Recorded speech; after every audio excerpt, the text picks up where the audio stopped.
இதன் மூலமா இவங்க என்ன சொல்ல வர்றாங்க அப்படின்னு பாத்தீங்கன்னா, ஜீலந்தியா அப்படின்னு சொல்லக்கூடிய ஒரு கண்டம், இதுதான் 8வது கண்டம் அப்படின்ற ஒரு விஷயத்தை அவங்க மிக தெளிவா இந்த உலகத்துக்கு எடுத்து உரைக்கிறாங்க. நம்ம என்ன சொல்ல வர்றோம் அப்படின்னு பாத்தீங்கன்னா, அது வந்து 9வது கண்டமா தான் இருக்கணும்.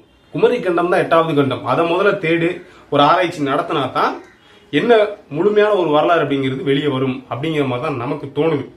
எனக்கு என்ன சந்தேகம் அப்படின்னு பாத்தீங்கன்னா, இந்த கண்டங்கள்லாம் நகர்ந்து போகுது. அப்ப இதுக்கு அடியிலையும் தண்ணி தான் இருக்குமா அப்படிங்கிற ஒரு கேள்வியும் இருக்கு. அப்படியெல்லாம் தண்ணி இருக்கிறதுக்கான வாய்ப்புகள் குறைவு தான்.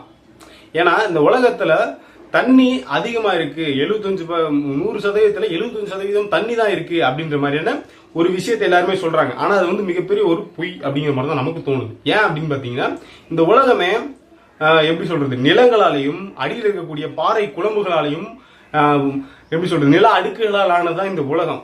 அதுல வந்து தண்ணி வந்து மேலதான் இருக்கு. மேல வாழக்கூடிய மக்கள் வாழ்ற பகுதி தான் கம்மியே தவிர நிலம் தான் அதிகம்.